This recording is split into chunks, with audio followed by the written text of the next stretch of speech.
Welcome everybody. Glad to see you here.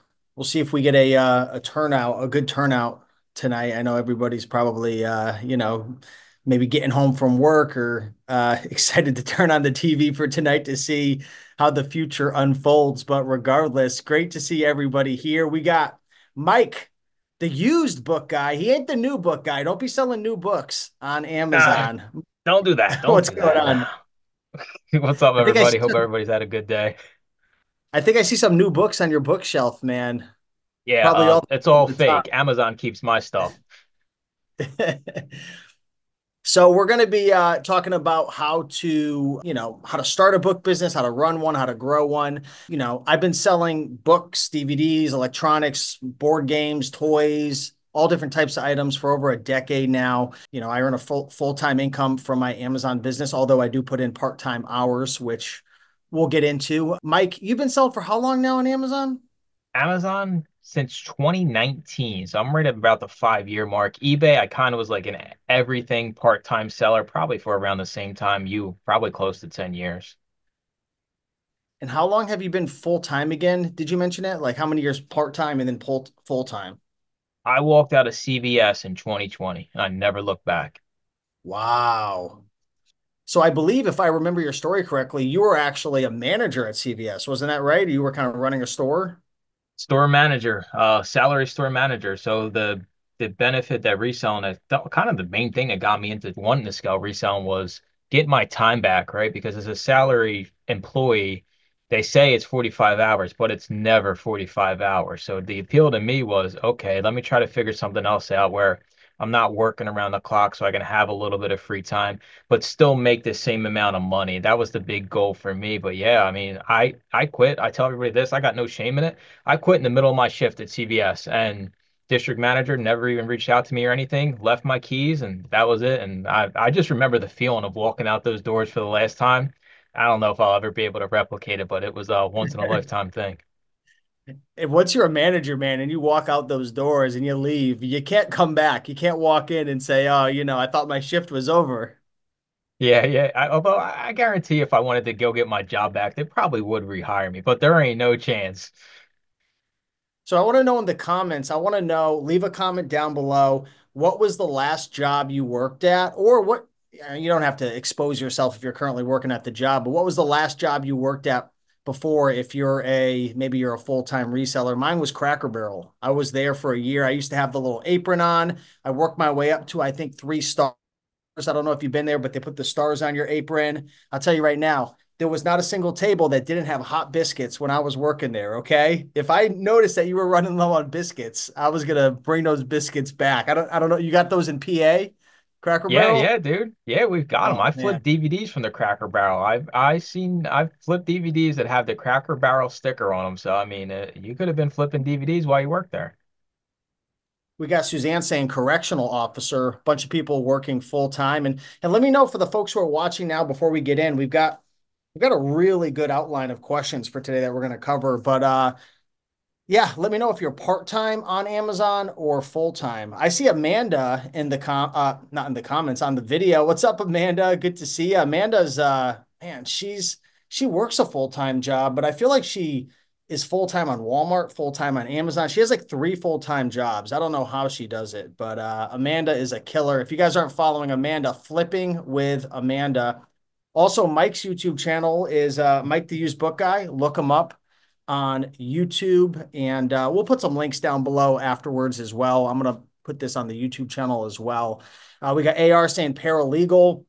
Mike Sullivan says I'm on Amazon and eBay part time. Alex part time books. Lori says just got laid off in June, hoping to do this full time to replace my income. Cool. So let's get into today's call. And yeah, if anyone ever has any questions during this call, drop a comment. I'm going to be kind of poking around, but let's get into it because we got a lot of things to cover. So let's talk about how did we get started in the Amazon business? Maybe Mike, you can start. How did you learn about it? Because you were obviously working as a manager at CVS, loving every single moment. You were probably hoping to get a part-time job at Walgreens as well. You were loving it so much. So how did you get into how did you get into like selling books and learning about that? this is going to sound so stereotypical because we both do YouTube now, Steve, but I literally was at the job and I was just scrolling through YouTube, like trying to find side hustles. And I came across a podcast that Avery recorded with Side Hustle Experiment John. And it was titled, "Hey, make a full-time income selling books in Central Pennsylvania." I'm like, wait a minute, like that's me. Like I'm in Central Pennsylvania and I did eBay for the longest time. So I literally watched that podcast and I just said, all right, let me give this a shot, right? Because you got a free trial of everything. You want to go out to the thrift stores. As an eBay seller, you don't know what Amazon is. I had no idea. And back then, ignorance was bliss because there was really no coaches or you didn't have no idea how to send stuff to Amazon. And I just went out and tried it. And it was hard for me to believe when the first time I went to thrift store and I'm scanning books. I'm like, it can't be this easy, right? Like there's got to be something else to this. And that's literally how I started. Like that's a true story. I stumbled upon a recommended YouTube video as an eBay reseller and said, all right, let me go try this. And the rest is history. I never looked back from there. Yeah, you're muted, pal. What a rookie mistake. But I remember, I was actually a full-time eBay seller from 2012, 13 up until I mean, I did it for a while, but there was a lot of people who were, I don't, anyone here been selling on Amazon since like 2015? Man, it was crazy. It was crazy back then. Matter of fact, back then there was no Scout IQ, there was no Scoutly, there was no Amazon seller app. You couldn't even scan on, like you could scan on your phone, but you would have to like download these apps and have to get this little like laser beam thing that you would put on your phone. It was really weird back then, but it's crazy how far along everything has come. But I want to say to you, when I was like a rookie, big shout out for taking that first step. You know what I mean? And for anyone watching right now, you might be hearing about, oh, you could go into a thrift store, or you can buy books, or you can resell, but you've got to take the first step. So the question is, Mike, what is the first step that people need to take if they're watching YouTube videos? Maybe they were in your position working a full-time job and they're seeing people have success. Like, how did you actually take the first step and try it? Was it because you were in so much pain of working that job, or what advice I could you seen give? I seen a little bit of upside on eBay, right? So I was flipping on eBay part-time and I'm like, okay, well there's clearly, a chance to make money out there. And the first step for me with Amazon was just like, well, what's the risk associated with giving something a shot for a month, right? Like there's free trials for everything. I always tell everybody that's brand new or wants to get started, try out different softwares. There's 30-day free trials. So your literally cost at the beginning should be zero, at least for the first 30 days based off free trials. See if you have the stuff in your area to actually be able to source. And then you just gotta go out there and see is this actually like real? Because you don't believe it when you watch a video, right? You're like, oh yeah, this person found a gold bar in the Goodwill. Like, is there a gold bar in my Goodwill? But if you go out there and you actually start finding items, then it starts clicking like, okay, there's actually a real possibility that this can turn into the business. Be smart when you're early on and you want to take that leap or give something a shot. You don't have to get crazy with it, right? You don't need all the bells and whistles. I just need you to say, all right, I'm going to give myself a real chance, 30-day period. Going to cost me next to nothing. See if I can get results, and then you can make the decision after 30 days. Do you want to continue this, or maybe something, or pivot into a different business model, or something along those lines? Yeah, but exactly. And don't get stuck in analysis paralysis. I forget how the quote goes, but take the first step. I would say the first step is sign up for Amazon, get your account set up. Okay. You could even go with the free plan because actually in the beginning, you don't even need to use any of the apps. You're not going to be getting ungated, doing anything like that. Get the free plan, download the Amazon seller app. Don't even get any listing softwares or anything in the beginning. Literally starting a budget. And like Mike said, 30 days. So it's going to take you a couple weeks to get your Amazon account approved because you're going to have to, put in your information. I think they still send out postcards. I'm not sure if they They still do. send They out. do. Yeah, I'm waiting for an Amazon representative to knock on your door and verify you next, but it's only going to get harder. It's so sign up, get your account set up, so at least you can go out to the thrift store. Because if you don't have your account set up and you're not verified, it doesn't matter how much you learn, you can't do anything until you get your account set up. So I couldn't agree more. Don't go out in the beginning. I wouldn't spend any money. Like I wouldn't buy a Rolo printer. I would use the 30 up labels that you have. I would literally do everything on a complete budget as if like you just don't want to lose any money because you don't know if you're going to stick with it.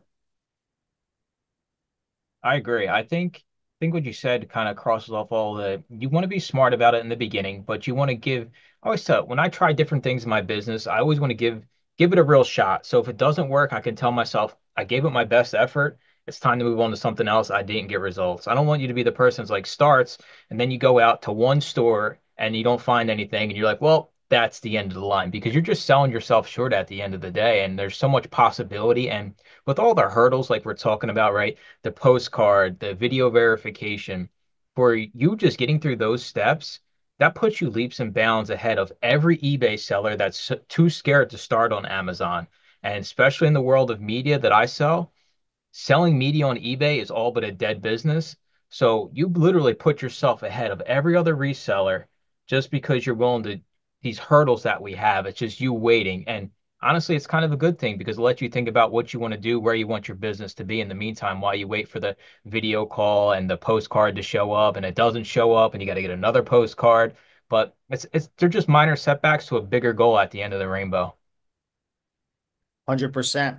So let's get into some of these questions I have here. And some of these questions might, go from beginner to advanced really quick, but we'll try to give some context. But we're going to share what we're doing. So Mike's a full-time media seller. I believe, are you only media, books, CDs, DVDs, or do you sell anything else? That's it. That's all I do. Books, CDs, DVDs, and the occasional video game that somehow winds up on the Goodwill shelf. And you're 100% retail arbitrage. So you're doing all methods outside of like, you're not doing any eBay to Amazon, Amazon to Amazon wholesale. You're not going through liquidators, nothing like None that. of that. Nope, nope. All thrift Okay. stores, libraries, and other places we'll talk about. Okay, perfect. So let's break down how we source profitable inventory. So you had mentioned thrift stores. How else are you finding your items? Thrift stores, believe it or not, when I first started, and what you see the majority of out there in the social media realm is people in thrift stores sourcing items. But the landscape has changed pretty heavily over the past 2 to 3 years. We all know thrift store prices are up. A lot of the thrift stores are scanning their items. So for me to have to kind of figure this out as I go, because I want to continue to be a reseller, I had to think outside the box of now I'm in the mindset of where can I find stuff besides the thrift store? Like the thrift store is the last place on my list, and I tell everybody this all the time. Where can we find other items that are going to be profitable for our business? And media, you wouldn't think, when's the last time somebody you seen that sells media go into a pawn shop? When's the last time you seen somebody that sells media go into a record store? When's the last time you seen somebody sell media work with the library directly behind the scenes so you get access to the library sale before it's open to the public? This is kind of the only reason my business has existed because if I relied solely on thrift stores, I'm going to be 100%. I don't exist today. And when I first started, I that was it. I could go in any thrift store and I'm dragging out full carts of books. But the landscape has changed in reselling. So don't think just because you don't have thrift stores around you that the business model doesn't work. There's so many other opportunities out there in the media realm besides, just going to a thrift store and scanning that for some reason nobody's ever talked about. And there's so much opportunity. And thrift stores, like I said, they're a piece of my business, but they're not the majority of my business no more. And when I first started, I was 100% thrift stores. I never even wanted to step foot in a pawn shop, Yep. record store, any of that. Yep. Couple things I want to touch on because you mentioned some interesting things. Number one, price is going up at thrift stores. So I just got a text message from my mom a couple days ago, and she sent me a picture from our local Savers thrift store. Does anybody here have a Savers thrift store? I don't know. Are they in Pennsylvania? I don't Savers? have any by me. All I got is Oh, Goodwill man. and Salvation Army. So all the books at our Savers were anywhere from $2.99 to $3.99. Now they've jacked them up to $5.99 to $6.99 every single book. So they've what is that from $3.99 to $6.99? It's like 30-40% jump up instantly overnight. So that's number one. Number two, you mentioned pawn shops. I actually wrote a book. It was called Pawn Shop Profits back in 2016. Not many people know this. I don't promote it. I don't sell it anymore. But I traveled the whole entire country for a whole year, almost for a whole year, just buying and selling stuff on Amazon from pawn shops. This is before any, there was no gating and restrictions or anything like that. And I would kill it. You can go back and look at my YouTube channel from like 2016 or 17 if you want to see me. But Pawn shops are still really good for DVDs. Oh my Lord. It's like I sometimes I get scared like sharing this because I know there's people out there who kill it at pawn shops and they're gonna like come kill me at my house one day because it's that good. Dude, tell them about pawn shops, man. People think pawn shops are all just electronics and tools. You'd be wrong. No, you're 100% wrong, and I think it's one of those things you don't know till you know. But here we are talking about it, right? Like we have the YouTube channels. We can talk about pawn shops till we're blue in the face. But yet again, like we talked about when you start your Amazon account, most people aren't going to take the action to go to their local pawn shop and see that the deals are there. It's crazy. The pawn shops have literally, and I never went to a pawn shop before 2024. I'm 100% transparent. I never Oh, set foot in wow. one. So this year, all of a sudden, I'm like, well, let me try some pawn shops.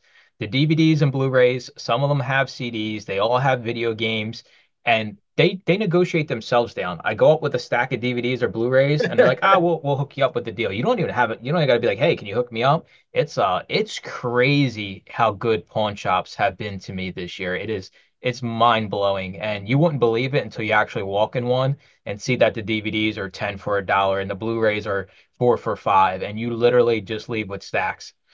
Yeah. And I don't go in all the time. Like I buy all my items from eBay now. So I'm 100% eBay to Amazon. That's how I've done over 750,000 in the last year, all eBay. So I don't want to make it sound like I'm in the thrift stores all the time and pawn shops. But when I was a lot more active with the retail arbitrage model, pawn shops, I'm telling you right now, I wouldn't go in all the time. That was the point I was going to make because they're not restocking their DVDs like super often, but pop into your pawn shops once a month at least. Maybe start bi-weekly if you have like a really big one. We have one called Yankee and Peddler. And have a real big DVD section in Connecticut over here. And they re-up their inventory pretty quickly. But a lot of other ones, sometimes I might only go once a quarter. Nobody buys the DVDs, I swear. So when you bring them up to the front, they're just like take them all. I don't even know why they have DVDs because I never see anybody buying them there. But yeah, DVDs really great. And like Mike said as well, don't live and die at the thrift store because Mike is 100% correct. Thrift stores, people used to run full-time book businesses 100% from thrift stores. I bet you there's still like out of the, I don't know, let's just say there's like 5,000 like serious booksellers in America. I don't know. Like, I bet you it's like 5% or less are running full time businesses directly 100% from thrift stores. That's my guess. I don't know what your thoughts are. Yeah, that's probably right. And you have to realize booksellers, a lot of booksellers are complacent and they're just stuck to their book selling ways, right? When you see them outside, they in the stores or at a library sale, they got their little wrist pad and their earbuds are in, and they just go in and they look for the greens and they leave the reds, and they never even think about stepping outside the box a little bit. And I'm here to tell you that is how you're going to win in reselling. It's not just going in and scanning the stuff at a thrift store. It's doing things that nobody else is doing. If Steve walks into the thrift store before me and scans the whole section, most people would be like, well, I'm not going to go scan that because Steve scanned it. Well, I'm here to tell you, like, I take pride in going behind somebody and scanning because if you're not paying attention to your phone, like, you're missing out on so many products. I probably buy like 30% rejects that I come across anymore because I understand the data in front of me. I swear, I bet you 70% of the resellers at the thrift store, they don't even know how to read a Keepa chart. And I'm not trying to like make fun of anybody, but you don't want to just rely on scanning items and having Scout IQ or Scoutly, whatever you use, give you a green or a red. You have to be able to understand the numbers behind it. And, that's a big problem with a lot of people scanning. They're only looking at the sales rank. I don't know if it was a reselling freedom coaching call you did or if it was a YouTube video, but I think it was the go-to lister tutorial you did when you were listing because I watched that. By the way, shout out go-to lister and Mike, man. Got the shirt, dude. You repping it? Yeah, You yeah, yeah, listed yeah. you listed a 12 million ranked book. Do you remember that? Dude, they're all the same to me. They're gonna bring me some money. I don't care what number they have attached to them. But there was a recent sale when you go into Keepa. There was actually a recent sale within 3 months. I don't know why it was a 12 million rank, but I looked into it and there was a sale. That's probably why you listed it. The So idea that the sales rank means anything is completely backwards. I know you see it a lot out there. A lot of you are on social media groups. I'm here to tell you, sales rank means absolutely nothing. And if I could just turn it off from my scanning software, Scout IQ, Scoutly, I wouldn't even need it, right? We need to see how often an item sells and then what does it look like? Because maybe this item has a zero E-score, right? It hasn't sold in 6 months, but there's only one guy on it. It's Steve, and he's got the Mariah Carey Christmas CD listed for $3,000. Well, that's why this item's never sold. It's because the person that's on the listing doesn't know what they're doing, right? And unfortunately, in this game, there's a lot of people that kind of don't understand the numbers. But if we buy that item and we send it in at a price that it's going to sell at, say 19.99, Mariah Carey makes us 12 bucks the day it gets checked in. Bro, it's autographed by Mariah Carey. That's why I listed it for 3,000, all right? Yeah, yeah, that's an eBay product. If you got signed items that are worth it, sell it on eBay, not Amazon. You know, I have a friend. She's a reseller locally, and there's this other guy who's always going to the thrift store. She told me I don't know what he found at my local Savers, but he sold a book for $2,000 on eBay just recently, which is I believe wild. it.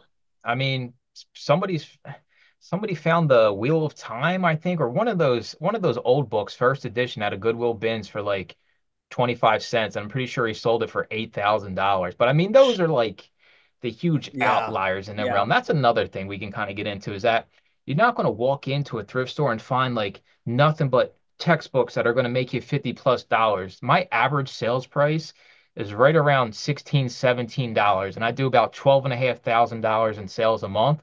So the meat and potatoes is down there at the 15 to $18 mark. Sure, I'll get the $50 sale here and there, but for the most part, it's that the $20 items that are going to add up and it's going to actually, put a lot of money back into your business. So if you have this idea that you're just going to be yanking out these crazy good, super profitable finds, I'm here to tell you it's going to be a lot of four, five, six, $7 profit items. But one box of that stuff is how you're going to start making some serious money. Bro, you're not finding the $20 profits because we got Brian Rothenberg in the house. I see all those books behind you, baby. I see he's got all the money. I don't know if that's, he's studying or that's the money. I read some, but the whole reason I'm here is because I need to pay for my used book habit. I mean, come on. So that's actually I why I started. I love it. I love it. Well, great to have you here, Brian. Amanda's asking new or used DVDs and CDs from pawn shops. I go mostly after new, so all the inventory that I sell is new. Obviously, you're the used book guy, but will you sell DVDs and stuff as new, Mike? Yep, I'll sell them both as new. I feel like if you take the steps to at least have an ungate invoice for DVDs to sell new and used, that's why I don't sell new books. I never took the steps on Amazon to submit an invoice to be able to sell new books, right? It's never on my account. So I'm comfortable selling new DVDs and CDs, but it's one of those things, right? You talk about it in every video. It's risk tolerance and what are you willing to sell? And of course, if you go to a store and you see and it looks like Steve, saran wrapped a DVD himself in the basement, like we're not going to sell that as new. We're going to leave that behind. You can kind of get the hang of it and you'll be able to tell which ones are actually sealed new from the manufacturer because sometimes some of these, DVD and CD places will actually reseal the items even though they're used. So there are steps you can take. With anything, there's risk, but I'm comfortable selling new and used DVDs and CDs. Yeah, just be careful. Also, one more tip. Speaking of new DVDs, my mom and we actually found some new DVDs the other day. Consignment store. Believe it or not, you think consignment stores are only clothing. They typically are 99% of the time, but they will, some of them, at least in my area, they will have like a little area for some board games. I found new board games there. I found Lego sets over there, DVDs. I found, this was quite a few years ago, but I don't know if you've ever sold the FYI books, Mike. Yep, yep.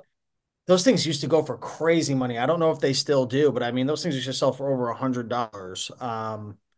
But consignment stores, if you have a consignment store in your area, just pop in 2 minutes. It's not going to take long. It's not like they will have a bookshelf, usually overpriced. But the DVDs, the new sealed DVDs and the new sealed board games at consignment stores, you're going to pay up a little bit, but you can hit some jackpots. Nobody's looking there.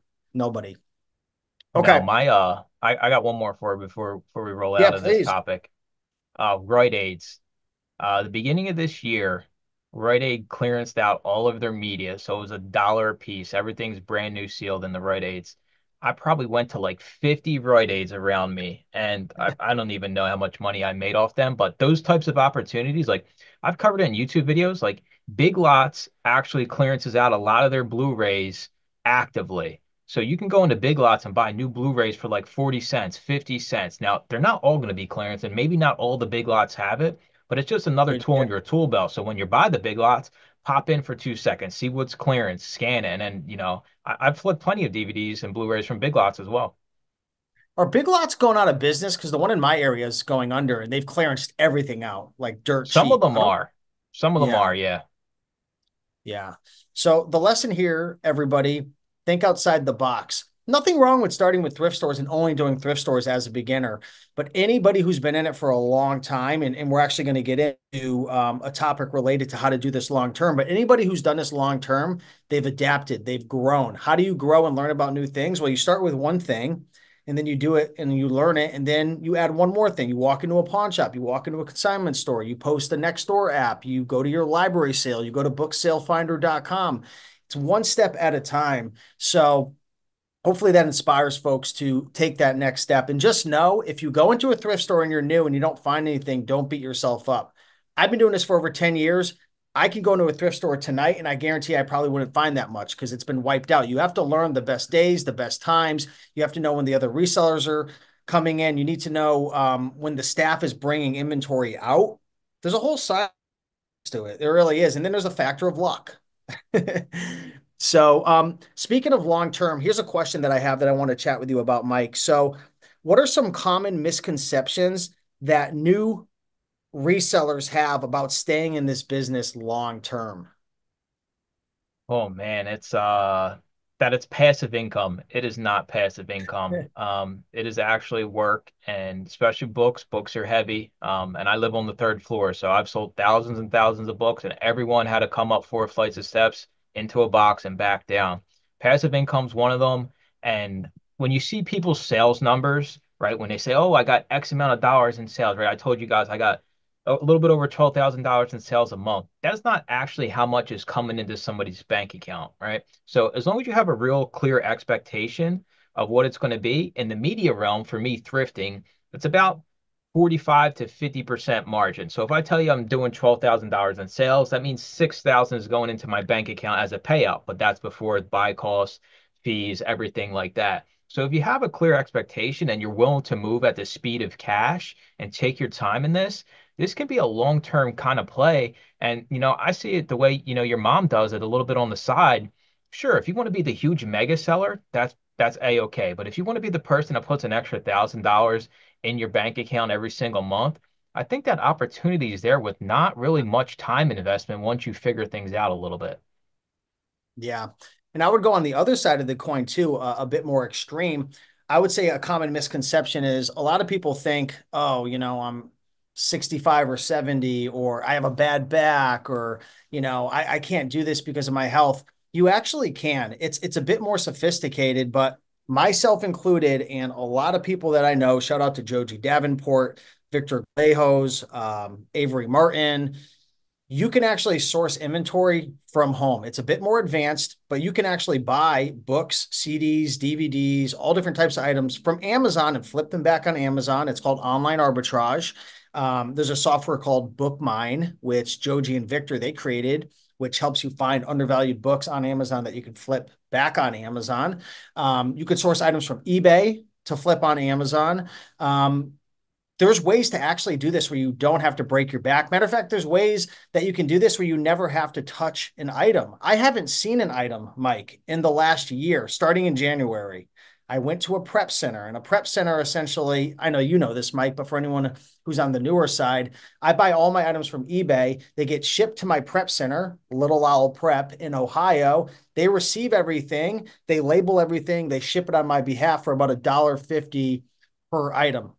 Advanced, takes more money, more risk. And you know how you said you're getting paid like what, 40%? If you did 100,000, you're going to make like 40K. If, on 700 something thousand, I'm going to make maybe about 150. So my margins are even less, but I do have the benefit of not having to see it, not having to touch it, but it comes at a price. So That's another great thing to mention as well. You might see people saying, I did 500K, 700K, 800K. Typically, the more you scale, your margins go down. Typically, not always. So, Yeah, that's a good point. We try to be as transparent as we possibly can with our numbers, right? Like that's why, we have the coaching calls and reselling freedom and everything because we want you guys to see a real picture of what does a E to A business look like? What does somebody who goes to thrift stores only business kind of look like? And that gives you an idea of where you can be. And, I don't do this full time either, right? Steve, he says he's part time. When I started thrifting, I said, well, is this fun being in thrift stores 5 days a week? And the answer every time I ask myself is no. I don't want to be out with all the crazy people in thrift stores 5 days a week. So now I source 2 days a week. I run two routes, usually Thursday, Friday, and then I ship everything on Saturday. That's all I do. I mean, it's taken some time to get there, but if you're the person who feels like, well, I got to be in thrift stores, open to close, I'm here to tell you that is not the case at all. If you have the knowledge and you understand the business and you take the steps to do things a little bit differently than your average reseller, this can be a business where, you're making 6 grand a month, putting in 20 hours a week. yeah, yeah, absolutely. And that's why it's so important that you have to experiment with different models. I had a friend of mine, where was he? San Diego. He made his money with books by he built relationships with all of the libraries in his area. And he set up a deal where the libraries would actually scan all the books for him and all the profitable ones would put in a box. And I don't know how they worked out the deal if he paid a certain amount or I think he might have sold it on their behalf, but he did like over $1 million a year in sales just by building relationships with the libraries. I have other friends of mine who they just only go to library sales. Matter of fact, I have friends of mine who this was quite a few years ago. I don't know if they do this anymore. They would actually get backroom access and they would buy pallets of books from the thrift stores. So if you ever go into a thrift store and you never find anything, well, they might be selling it to my friend or sending it to their Goodwill website or whatever. But experiment, experiment. You never know what's going to work. What works for me might be the worst idea for you. What works for Mike might be a terrible idea for the next guy or girl. So you have to like experiment. What am I missing there, Mike? I mean, a lot of it is location based, right? Like what do you have available around you? What are some options for sources? So the perfect example, if I wanted to move to Antarctica, I could still have an E to A business, is what Steve's telling you, right? Because he doesn't see anything. He goes to Ohio, I live in Antarctica. A-okay, you still have a business. If you're going to do the route of actual retail arbitrage, then you're going to need sources. You're going to need a lot of sources. I'm here to tell you, I probably have close to 200 different places within an hour and a half of me that are options to get products. Now, when I go out, like Steve said, there's luck to this. It's not like you're guaranteed anything in a thrift store. And I've had days where I drive an hour and a half one way, and the first store I find absolutely nothing. Well, listen, this is the game you're going to play if you're going to be the person that's going to rely on thrift stores. That's why it's important to have these other sources besides the thrift stores that are more producing, better producing to kind of make this business work. But it's what works best for you. What do you want your business to be? You don't have to be the thrift store person. You don't got to be the ETA. You can be the person that says, I want to go to a thrift store for fun once a week, but I'm also going to source online, from home because I enjoy doing that and not having to deal with the thrift stores. Yep. It's the greatest thing about owning your own business. You get to pick and choose. It doesn't matter what we do. Do what you enjoy and what works and what works in your location. So here's a really great question. I get this asked all the time. Steve, Mike, how do you guys stay competitive? Like, how do you make money on Amazon when there's more competition coming in? Amazon raising the fees, thrift stores are increasing the prices. There's one BS rule after another on Amazon. And, I'm here to tell you if you're going to sell on Amazon or sell on any platform, even eBay's made a ton of updates now. I was just talking to a friend. He's like, I can't even sell any of my items now if I don't pay sponsored ads to actually get my items visible. So, how do you remain profitable? Because, this is a major income stream for you. This is how you're supporting your family, paying your bills. I don't know all your finances, but I know this is a good portion of it. How are you remaining competitive in today's environment? We are lucky in the world of Amazon. The software shows you the numbers before you make decisions, right? So everybody always gets all bent out of shape. The fees are going up. Well, all you got to do is click two buttons in Scout IQ or Scoutly, and usually the software will update to the new fees anyway. But say, for example, you want to do inventory placement. So you don't have to split boxes. For those who don't know this, you send your stuff to Amazon. You can pay 22 cents per item to have it stay in one box, is which what I do, right? So I know, all right, I'm paying 22 cents per item. So all I do is go into Scoutly, add 22 cents to my buy cost. It's accounted for. You can account for every fee along the way in this business. Now, sure, items tank on Amazon. It's a race to the bottom. The way you usually get the sale on Amazon is if you have the best price. Now, there are ways you can even counteract that. We both reprice. My minimum set at a minimum I'm comfortable selling an item with, and Steve's has min and maxes on every single item because he pays more for his items. You can have fail safes so you don't lose everything, right? You're not just going to give everything away on Amazon. So you can make a decision based on the data in front of you when you buy it, and I always tell people you scan a book today, it might be $5 profit. When you list it, it might be $4 profit. When it gets to Amazon, it might be $2 profit, right? But as long as you're winning more than you're losing, that's all this game comes down to. And one thing I learned from you, Mike, and I've spoken this several times. I used to have a minimum price at a thrift store of like, you know what, I'll buy an item for that makes me $2 profit if it's an instant seller or a $3 profit. But what I like to tell people, especially folks who are in the game for less than a year, go for like a minimum $7 profit.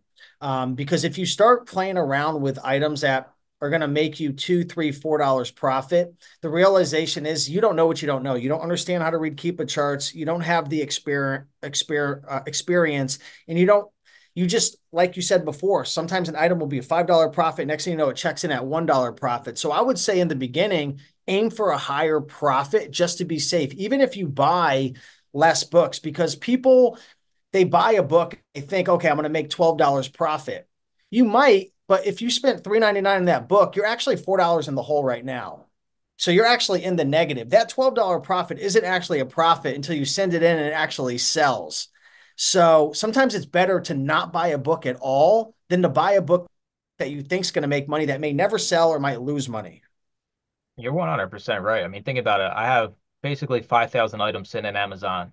My average buy cost is $1. That's $5,000 that's doing absolutely nothing for me right now. It's just money I've spent. So this idea that estimated profit means something means nothing at all. We want to sell your items. You want your items to sell so you actually get the money back. You can see these analytics where, well, my inventory is worth X amount of dollars, right? Like I have $50,000 sitting in inventory. Well, that number is not paying the bills, right? That's just an estimate of potential earnings you could have. And that's why when it comes to repricing, and like I've been an advocate of this from day one, and people still give me crap about it, and I really don't care. And anybody out there that's in social media will know people that undercut by a penny, right? It's like, oh my God, this person's tanking every listing. I've done it since day one because if one penny can get me a sale over Steve on an item that sells once every 3 months, once every 6 months, why wouldn't we just throw the penny away and get the sale? Plus, I don't think people understand how the buy box works. You're in Pennsylvania. You might see somebody, like, you might be looking at an item and the buy box is $12, but I might be looking at it in Connecticut and it's 13. The buy box is different all over the place based on the location, where the item is and whatnot. I don't think a penny really makes a difference. Maybe if you're on like one of these really fast selling online arbitrage listings, but with books, I 100% agree. I don't think it makes, I don't We're think it's into going to it for kill. nothing. There's Yeah. no risk, right? Like if we pay $1 on average, we got plenty of pennies we can give away to get the sale. And I just want people to have the mindset of, well, let's sell items. We're not okay with being third in line to get the sale. I want every single one of us to be first in line. So when somebody comes to buy that book, CD, or DVD, you're the person getting the sale because at the end of the day, we start reselling because we want to make more money, right? Like I started reselling because I was dead broke. I was in debt, had no money. I'm like, oh, this is the easy money, quick money. And I want you to have that mentality throughout your whole business. Just because I make a little bit more money nowadays doesn't mean I'm just making, willy-nilly, decisions in my business. I'm probably more greedier than I was then. I'm like Mr. Krabs out here. I see $1, like you're not getting this dollar back from me.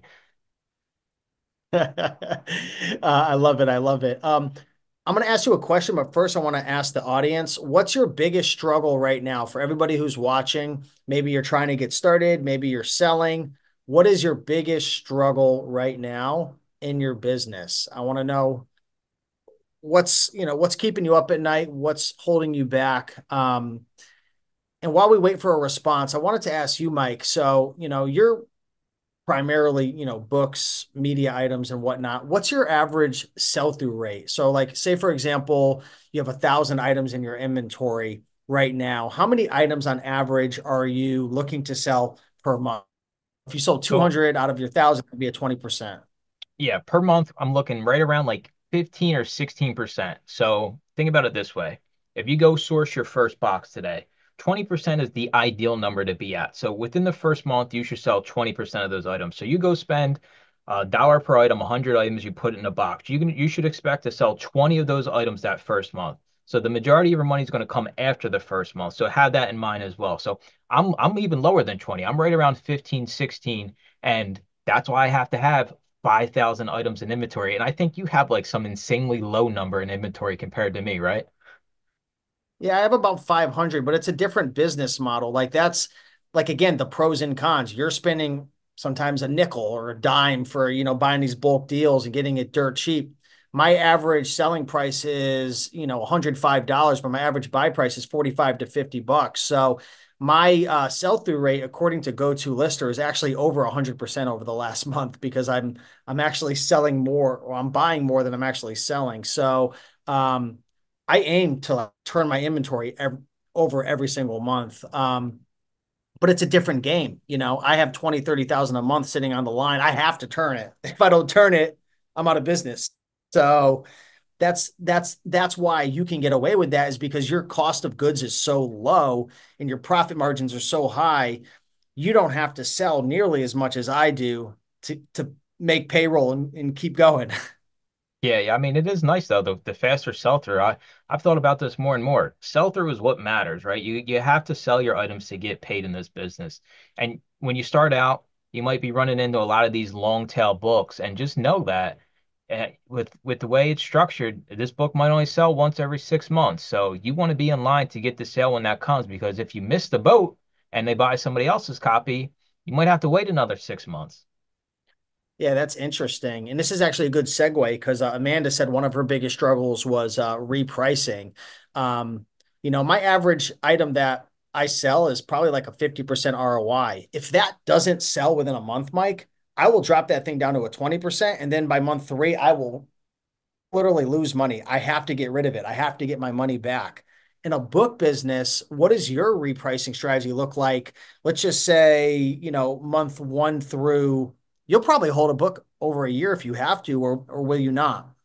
My cutoff's 1 year. So I give it 1 year. I basically came up with this idea of it gets one chance for Santa to sell it. If Santa can't sell it, then it's gone, right? You get one Christmas cycle for every single item. If you can't sell it, then we're going to get rid of it. So I give it 1 year, and I'm in the same boat as you. So think about this. My lowest I'm willing to sell an item is 9.99. So if you think about this in terms of a hardback book, you're probably breaking even if it's a heavier one. Softback, you're probably still making about a dollar or two, not including your buy cost. Is CD or DVD at 9.99? You're gonna make right around 350, give or take a little bit of change. So that's my minimum is 9.99. Now you don't want to sell items between $10 and $11. You're probably thinking, why wouldn't you want to sell an item between $10 and $11? Because believe it or not, if you reprice that item between 10 and 11 down to 9.99, Amazon actually decreases the fees because they have a program built in where Oh, if it's under $10, the fees drop considerably. So if I sell a DVD at 10.99, I might make 250. If I drop it to 9.99, I'll make 350. So I literally decrease the price by a dollar and I get an extra dollar back in my pocket the way the fees are structured. super smart, man. Yeah, I haven't been selling low ticket items for a long time, so I had no idea. So I'm learning, man. That's really good to know. Hopefully It everyone adds up, enjoys. man. Even if you take the Yeah. loss, like even if you sell your item and you lose $10, but you at least get your other $30 back out of it, you're going to be able to spend that $30 better today than you were when you bought that item initially a month ago. Alex, you should check out Mike's YouTube channel because Mike has some really great videos on smart pricing and custom pricing. Um, but I'm not sure if that's your exact question, but check out Mike the Used Book Guy. Or if you're in reselling freedom, we've done some coaching calls. We have some resources about that as well. But what's your like what gets you excited when you're scanning? Like you're using Scoutly, right? Yeah, I use Scoutly. I've never used Scoutly. I use Scout IQ my whole entire life. It's the same Uh, I, thing. well, let me ask you a question, unbiased. Just be 100% honest. Why do you use Scoutly over Scout IQ? Besides the price being cheaper? Is that the big one? There once was a time where Amazon would limit how many items you could send to FBA. So I had to pivot to merchant fulfilled, which means I wind up like Brian with a whole bunch of books behind me in my apartment.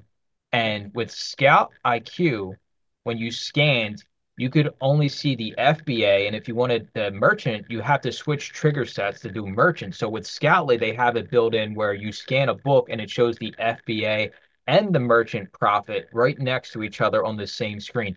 That was the only reason I changed because we couldn't send items FBA back in the day. Thankfully, that's changed, and I don't think they'll ever go back with the new system. But that was the main Yeah. reason I changed because I needed to merchant fulfill, or I would have to, figure out another business. Does Scoutly have some other metrics that Scout IQ doesn't have? Don't they show like an average profit or something? They show it's like the last time the item sold FBM, the fair value price. So they'll have that number on there. But as FBA sellers, I always tell everybody don't take that into consideration because you should get more money for your items if you're selling with Amazon Gotcha. Prime through FBA. So tell me if you're out at a thrift store and I know Brian, he mentioned he's trying to find his sourcing strategy. Let's say Brian goes out to a thrift store and he's scanning with Scoutly or Scout IQ or whatever. What for you personally, Mike, what type of book gets you most excited? What's the e-score? What's the profit? What's the rank? Like what are some of the paint a picture for and Mike's gonna appreciate that. I know Mike's a cat lover. We got Harry Oh here yeah. making his opinions. That What that's type the main reason me and Steve are successful is because we have a bunch of cats running around our houses. keep us on our game? The type of item, believe it or not, whether it's a book, CD, or DVD, it's an item when you scan it, and you're going to see the columns on Scout IQ and Scoutly, and there's going to be nobody listed in the used FBA column. So what does this mean? That means nobody has their item available for sale through Amazon Prime sitting at their fulfillment center. So what happens in these situations, say Steve's selling Mariah Carey for $5 FBM, but there's nobody used FBA. I can buy that CD, I can send it into Amazon, price it at $17.99, be the only used Prime offer. So when somebody Googles Mariah Carey's Christmas CD, boom, first thing that pops up now in Google search results is Prime, used Mariah Carey. Okay, you get the sale, even though you're priced $10 over that person. So anything that's got no used FBA, and I'm here to tell you, if you're not paying attention to your screen, it's going to be reject 95% of the time. This is how I kind of got to the point where I'm at. These are all buys for me. If I see zero and used FBA and the new price is up there, I'm buying every single one of those regardless of the sell through. And you would be amazed at how being the only used prime offer on these listings, even if it's something that's slow moving, how quick it will actually sell. Are you verifying like in Keepa or opening that up to see if there's any history of it, having a buy box price at a certain price? Or are you saying to yourself, hey, news at 75, there's no offers at all. Like like how do you choose what you're gonna be able to sell that for? I have a kind of base plate of what the FBM price looks like. So if FBM's under $10, I'm going between 17.99 and 19.99, depending on the sell-through rate. And now if it's faster moving, I'm all right with going up to 22, 24.99. But I'll tell everybody now, and people think I'm crazy, but I've never paid for a Keepa subscription since I've started this business. I just feel like I'm worried about what can I get for the item today, not what it's sold for in the past. And if I'm getting items for $1, sure, do I miss out on money occasionally? But if the item still sells, I'm still 10x in my money repeatedly. And that's what this is. It's a volume-based game if you're going to be thrifting media and trying to turn this into a business. And the dad joke of the call can be, I like to keep my money in my pocket and not pay for the subscription fee. Well, dude, that's the cool thing about being able to buy books so cheap like you have. You've probably bought tens of thousands of books. So it's not like you're telling people this advice based on like, it's not like Mike just came in the game and sold 100 books and bought 100 books and sold 100. Like you've bought what? 10, 20, 30,000. You probably bought, you might be coming up on 100. Who knows how many books you bought? This is based on a lot of experience. It is, it is. And Keepa is great. Steve needs Keepa, right? Without Keepa, Steve's dead in the water. I mean, he knows his replens now, so he might survive for like a month, but he needs the Keepa data, right? And That's that's the true. difference. Both business models work, and there's different things that work for each. And Keepa is just one of those, especially with GoToLister, because they even got it built in now when you're listing. Yeah. You really don't need to be out in the thrift store looking at the data of what something sold for previously. I want to know what you can get for it today if we send it in today at the lowest price. Dude, I thrifted for years. Like the whole eBay to Amazon thing for me, this is new for like 3.5 years. I've been doing this. Before that, man, I was all thrift stores. I'll be honest with you. I was a joke when it came to understanding Keepa. I never really knew how to use it. I really became good at using Keepa because I was forced to learn how to use it. You really don't need it out at the thrift store. Why? Because you're spending so little amount of money. You could, let's just say you have a source for $1 books. If you buy 50 books and you spend $50, guess what? You could have 30% of those books never sell and still make a crazy amount of money because you're spending so little. As long as you're buying books that are making $7 plus profit. If you buy 50 books and you strike out on 30% of them and then all the other ones only make a couple bucks, you're going to be struggling.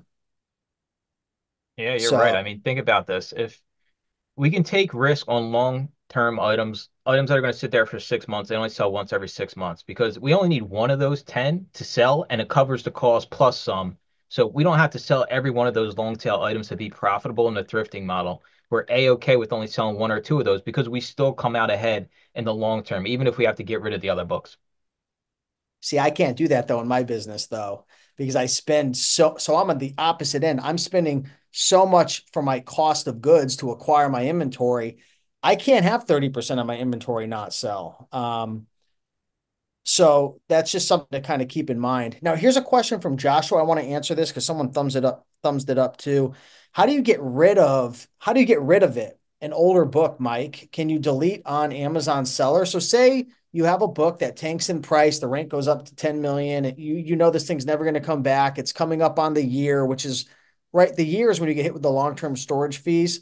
I'm so out of it because my items sell so much. Like I get rid of my items after 3 months, so it's not even a thing anymore. But it's still a year, right? Long-term It's storage. it's 6 months, dude. They don't give you a year no more. But don't let Oh, long-term geez. storage scare you away. We're talking, pennies here. So if you do have a profitable item, don't feel like after 6 months, all of a sudden you're going to be paying $5 a month. We're talking a penny, 2 pennies a month, even in long-term storage to keep it there. You just don't want 5,000 items sitting there because then the bill racks up. But how do you get rid of something that doesn't sell? Your best bet's liquidations. So the book doesn't come back. My rule of thumb is the books leave here. I don't ever want to see them again. So it's the cheapest way. So you can have some of your items liquidated. Now they won't accept all of your items for liquidation, but somebody will buy it at liquidation for say 10 cents, 5 cents. It costs about 30 cents to have an item liquidated. So you lose your buy cost, but you're only out 25 cents. Your other option is you could have it destroyed or sent back to you. Cost the same exact either way. If you have it sent back to you or destroyed, you're looking at your average book, it's going to run you about $2. So you let it sit there. You paid probably 50 cents, $1 in storage fees over the course of the year on that one specific book, plus your buy costs, then your $2 to get it back to you. Now, if it's a heavier book, it does scale up. So if you have a heavy, thick book, you could pay close to $8, $10 in some cases just to have the item destroyed or sent back to you. Let me ask you because I don't have a ton of experience with the liquidation program as I've been, out of like selling like a ton of books for a while. I still sell books, but not like on your level. What percentage of the books that you want to liquidate get accepted into the liquidation program? So, say you have 100 that you want to get rid of. Will they take them all, or does it have to be a certain? It varies. They have seasonality to the liquidation program. So if we would have looked back and had this conversation 2 months ago, I'd probably tell you like they might take 5% to get liquidated. But I'm here to That tell you like low? yes, yes. But over the past month, it actually has gone up considerably. So I think there's some seasonality to it, what Amazon has going on behind the scenes. And don't think people get in this mindset, well, I can just send everything because I can just liquidate it for 20 cents and get a nickel back out of it. That's not the case anymore. You got to be a little bit selective. And believe it or not, if I'm telling you it's $2, you're going to pay $2 to have something disposed of or destroyed. Why not just sell that book at $8 and lose $1 and sell the item. So then you actually Mhm. save money by selling it at a loss. Yep. I know it's kind of like next level here what we're talking about, but that little Yeah. dollars they add up, especially when you got thousands of units.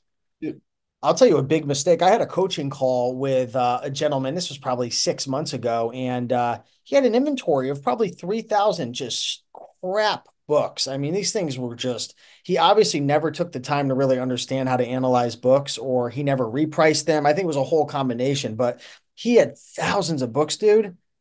These things aren't going to sell. They're all down at like 4.99, 5.99. Like you're going to lose multiple dollars. And we were running the numbers like, 90% of the stuff at the time it wouldn't go liquidation program. Like if he wanted to get rid of them, it was going to be like a $5,000 bill. So be very careful nowadays in 2024, moving into 2025. This has been the last few years. You don't want to send experiments into Amazon. You want to make sure that it's going to sell, that the risk and reward is high enough. You will send in 7, 8, 9 million ranked books, Mike, but the reward supersedes, or it's large enough, right, to where you're willing to take that risk. Is that right? Yeah, I mean, and especially if it's a no used FBA offer and you're the only person, you kind of get to set the market price for those items. And that's why I'm willing to take the risk. So it's long, it's going to sit there. Maybe it'll sit there for a while, but being the only offer. So when somebody goes in with Prime and they just hit buy now, save what used, like that's the whole name of the game. Hey, Brian, so I see your comment. Brian said, I have started looking at CDs and DVDs. I feel like I scan 1,000 and find one. Is the accept rate a lot lower on those, or do I have crappy inventory sources? So I would say that if you find one out of 1,000, that's definitely not good. They're probably scanning their items beforehand, or somebody's finding them before you. But let me know, Brian, where you are sourcing from, and we'll get some input with Mike on that. What's your typical acceptance rate on CDs and DVDs? I would only go after new at thrift stores. I would never even scan the used ones because I was going after higher ticket stuff, even back when, I was running a similar model to you, Mike. So what's your accept rate? Like, will you scan the used ones, or are you only going after the new? I'm scanning it all, and it's funny because I started out as a used book guy, and I'm here to tell everybody disc media is probably 70+% of my business just because the way the fees have changed over the years. So you should have a higher accept rate for DVDs and CDs 100% of the time, especially compared to books. But it's different, right? If that store is scanning the DVDs and CDs, maybe they don't scan the books. Goodwills don't scan the DVDs and CDs. So like the few times I do stop in there, like I don't even mess with the books, but I know they're not scanning the DVDs and CDs. But you should definitely have a much higher accept rate. The disc media, because we talked about at $10, you can make 350 on a DVD or CD versus a book where you're probably going to break even or even lose some money at $10 on a lot of the bigger books. Brian asks, how long will Amazon hold a book if you keep paying fees? I mean, they'll probably hold it forever, Forever, right? dude. Yeah. As long as you're willing to pay to keep that sucker in Amazon jail, as long as you keep putting money on his books, he'll keep that book there forever. Brian says his sourcing method was mostly library sales, where I'm finding a lot of books.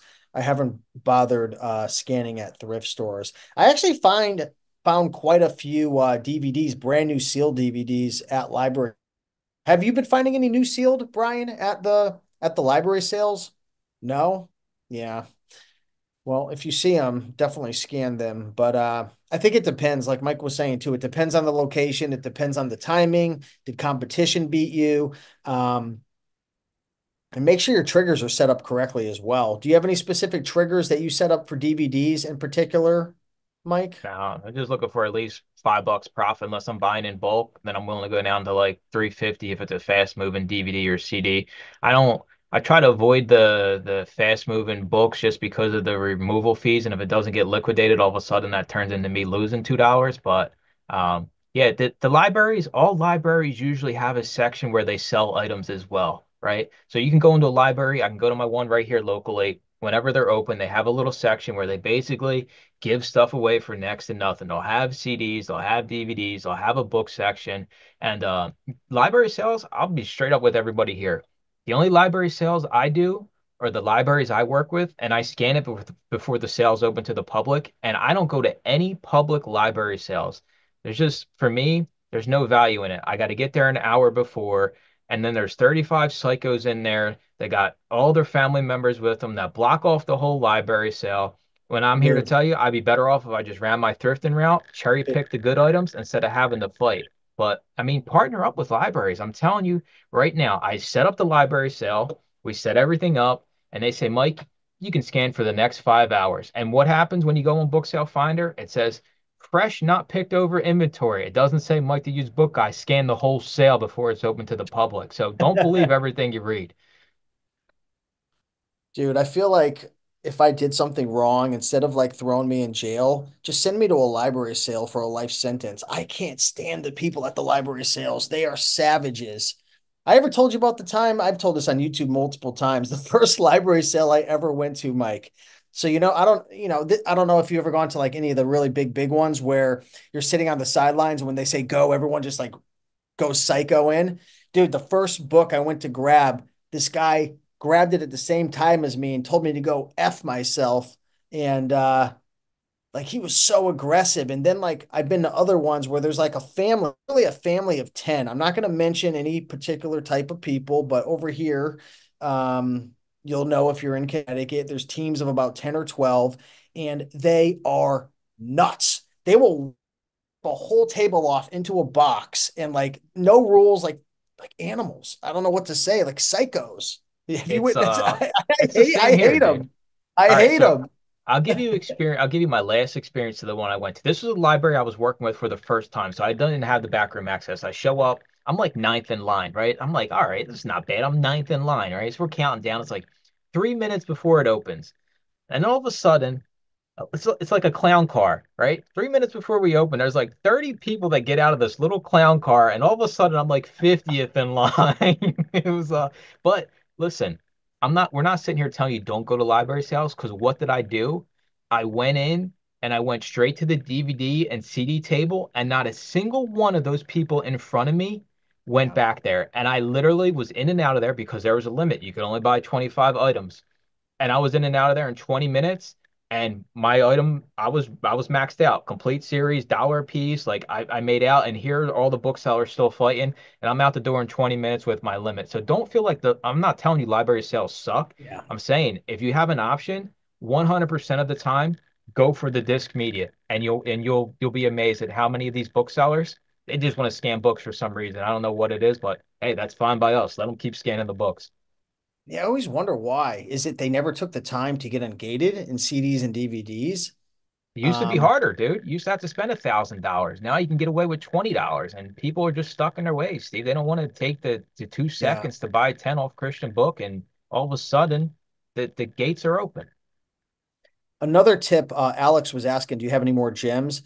Another tip as well is take a look at the pricing. Like sometimes, the merchants might be at like $7 and then it's like a really fast selling book, high E score. It's like 60, 70, 80. Like the rank is 40,000 and merchants are at 8. And then you have like maybe two FBA at like 9, and then it goes up to like 27. There's a gap right there. And odds are they're going to sell out. Obviously, do your research on it. But all because someone's priced at a particular price, whether it's on the high end, like Mariah Carey at 3,000, which is ridiculous. Some FBA sellers will chase the merchants. They don't realize that there's a prime gap and that customers will pay a lot more money for FBA. So take a look, especially if it's a fast seller. If there's one or two FBA sellers really low, don't even price it. Just ignore them. I don't know if you do Yeah. something similar. I forbid anybody here to sell a Taylor Swift or Toby Keith CD for under 14.99, regardless of how many FBA offers there are, because the supply will never keep up with the demand. So there can be 30 people at 9.99 for Taylor Swift's new CD. I don't even care. I'll be at the $15 mark, and sooner or later, some Swifty will buy my $15 used CD. It works every single time. I love it. I love it. Um, Amanda says, I'd like to make friends with them to get early access. I hate the crowds at the sales. Yeah, definitely build relationships. It's huge. People volunteer once a year at libraries the day of setup. I know this for a fact because I have my own group with nothing but media sellers. They volunteer one day, and that's the day of the setup. And the day of the setup, they get to shop the sale early. One day a year, they show up to help carry a few boxes of books and leave with 100 profitable items without having to deal with the crazies. I love it. I love it. Very smart. Dale says, what about audiobooks? I've never had luck selling audiobooks, but maybe Mike has some. Nah, I'm steering clear of those things. They're so hit or miss, and honestly, it's like with all the streaming services now, I know you could say the same about DVDs or CDs, but a lot of the audiobooks, like the physical audiobooks, nah, I'm not interested, honestly. If there's an audiobook section, I'm probably not even going to bother messing around with it. I'd rather go scan the children's like hard books that nobody messes around with. I'd rather scan the kids' books than the audiobooks. Brian says, in books, I scan behind people and always find things. Yep, you're making Mike proud. Yeah, that's how you got to be. I mean, you don't know what somebody else's triggers are set to. And believe it or not, most people are not out there on a call like you are right now or watch my video and set up their triggers. They use these default triggers and they're the absolute worst thing you could possibly do. Like, you just don't know what other people are doing. And a lot of people, anybody can be a reseller. So just take that into consideration too. It's not resellers, some of them aren't the brightest people. I've seen FBA offers for 1 penny when I'm out scanning. Somebody be selling an item FBA for 1 cent. It's crazy to me. Alex says, the fast items turn into long-term storage, like 151 plus e-score is that common? When to turn down 151 plus? So I would say if it's not very profitable, if you come across something 151 plus, what's the minimum profit that you're looking for, Mike? And what would have to happen for that item to not sell within a year or within 6 months? It can't be a huge book, right? It can't be a huge, I don't any book. It can't be that big because what happens here, say for example, somebody buys the book and then they return it, and for some reason Amazon says, "Oh, this is not sellable. You got to do a removal order." So for me, if it's a huge book, I'm not messing around with it. Anything else, $3, I think, is kind of like the lowest, but I don't even want you having the mentality of $3. I want you to be like 350, kind of almost the mindset I have when I buy in bulk and I pay 10 cents per CD, DVD, and 15 cents per pounds a book. That's kind of the lowest I would like you to be at is 350, just so you got some meat on the bone. And you should always be going back at least once or twice a month. I go in and I manually reprice items. So we have the software, but the software is just the software. We've kind of been hitting at this the whole time. The software just does what we tell it to do. It's not perfect by any means. So I go back once every 2 weeks. I manually reprice items. I go through all my inventory, see what's going on, see how much I can sell this for to break even, and make decisions based off that. Just don't rely on the software. You got to be a little bit more hands-on nowadays. It's not like it used to be. Absolutely. Well, we're at about the hour mark now, and I want to respect your time and everybody who's watching. If you guys have any more questions, feel free to reach out to us. I'm on YouTube, Breaking Profit, Inside Reselling Freedom. Mike has a YouTube channel as well. Also, Mike, I know you have a group as well. If you want to shout it out, we'll put it in the show notes as well. Yeah, it's all through the YouTube channel. I got like a monthly membership. We got like a kind of like their Facebook group. We got a Discord. We got weekly calls. It's only $2.99 a month. It's cheaper than a Happy Meal. I don't even know how much a Happy Meal is, but I know it ain't $2.99 no more. But yeah, we got weekly calls. You can come ask any questions or just hop on one of the Reselling Freedom calls or watch the replays. I mean, I'm fully transparent about everything I do when it comes to how much money I actually make, how many hours I actually work. And yeah, this business is possible, whether you're brand new or whether you've been doing this and you're not getting the results. We're always refining our business. I'm not the same person. I'm not the used book guy anymore. I still have that name, but it's 25% of my business now. Things are always changing, and that's the benefit of being around like-minded people. Me and Steve don't have the same business, but we can take things away from each other and maybe implement some of them into our business, even though I never plan on well, I mean, maybe someday when I live in Antarctica, I'll do some free plan catcher. But until that day comes, like I have no intentions of switching over. But you still learn things from other people that are getting results in this game. I love it. I love it. This was a lot of fun. It's really cool having conversations like you were mentioning with someone who, we're running the same business, but it is completely different. And there's so much to learn from one another. And I think, a big thing we all should take is we get to build this business the way we want. And my business is different than Mike's, and I'm sure Brian's going to do it differently. And Amanda, I know Amanda personally, she does things very different as well. She has her own ways. I'm sure Suzanne, I see you there. Good to see you here today. I'm sure she's got her own methods, and the truth is, you just got to go for it, see what works for you, and then double down on it. So, yeah, thanks everybody for watching. Mike, thanks for coming on. Appreciate everybody, and we'll see you soon. Have a good night. So yes. Bye bye.